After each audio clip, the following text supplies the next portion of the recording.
الحمد للہ رب العالمین والصلاة والسلام علی رسولہ الکریم۔ ناظرین محترم، آج ہم اس بات پر غور کریں گے کہ جو معمولات رمضان ہیں بظاہر وہ بڑے عجیب سے لگتے ہیں، لیکن ان کے اندر بڑی زبردست حکمت پوشیدہ ہے۔ اب دیکھیں، رات کے آخری پہر میں اٹھ کر سحری کرنا اور پھر سارا دن بھوکے پیاسے رہنا، اور جب افطار کے بعد انسان کے اوپر کمزوری کا غلبہ ہوتا ہے اور اس کا دل آرام کرنے کو چاہتا ہے، تو اس کے برعکس یہ حکم دیا گیا کہ اب عشاء کی نماز کے بعد جو ہے وہ تراویح بھی ادا کرنی ہے۔ 20 رکعت میں جو ہے قرآن حکیم کو سننا سنانا، جو اچھی خاصی ایک مشقت ہے۔ تو ان چیزوں کو دیکھ کر انسان سوچتا ہے کہ آخر اس میں کیا راز ہے۔ تو دیکھیے، بات یہ ہے کہ انسان چونکہ ایک مرکب وجود ہے اور اس کا جو جسم ہے، اس کا جو قالب ہے، وہ مٹی سے بنایا گیا ہے۔ تو اللہ تبارک و تعالیٰ کا حسن انتظام دیکھیے کہ اس جسم کی ساری ضروریات اللہ تبارک و تعالیٰ نے مٹی سے وابستہ کر دی ہے۔ یہ جو کچھ کھاتا ہے، جو غذا، چاہے سبزی کھائے، پھل کھائے، گوشت کھائے، سب زمینی پیداوار ہے، ٹھیک ہے نا۔ وہ جانور چارہ کھا کر ہی فربا ہوتے ہیں جن کا ہم گوشت استعمال کرتے ہیں، دودھ استعمال کرتے ہیں۔ تو ہماری غذا کا منبع بھی یہ زمین ہے، یہی مٹی ہے، اور جو کچھ ہم پہنتے ہیں، ہمارا لباس، وہ بھی زمینی پیداوار ہے۔ جن گھروں میں ہم رہتے ہیں وہ بھی زمینی پیداوار ہے، یعنی یہ کہ زمین ہی کے مختلف اجزاء کو جوڑ کر ہم اپنا گھر بناتے ہیں۔ تو جسم کے سارے تقاضے اللہ تبارک و تعالیٰ نے مٹی سے پورے فرمائے، لیکن اس کے اندر جو روح پھونکی گئی ہے، روح ربانی، جو ایک امانت ہے، وہ خاکی الاصل نہیں ہے، وہ تو عالم بالا سے، اللہ کے خاص خزانہ غیب سے انسان کے اندر پھونکی گئی ہے۔ اور اس روح کو بھی تقویت چاہیے اور نشو و نما کے لیے غذا چاہیے۔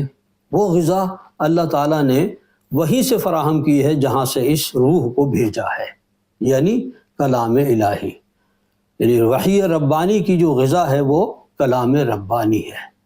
اب ہوتا یہ ہے کہ سارا سال انسان روح کے تقاضوں سے تو بے بہرا رہتا ہے، چونکہ وہ نظر تو آتی نہیں ہے۔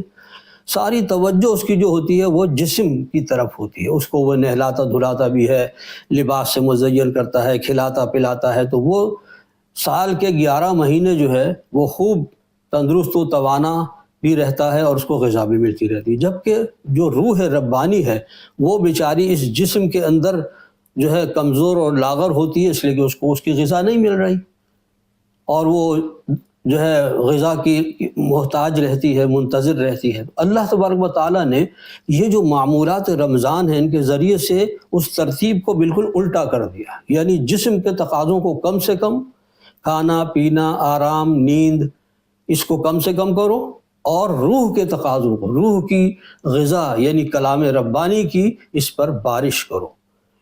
رات کو جب روزہ افطار کرنے کے بعد، عشاء کی نماز کے بعد، اب رات کا ایک بڑا حصہ جو ہے وہ اس قرآن حکیم کو سننے سنانے میں، کیونکہ یہی روح کی غذا ہے۔ تو اس اعتبار سے دیکھا جائے تو کتنا حکیمانہ انتظام ہے۔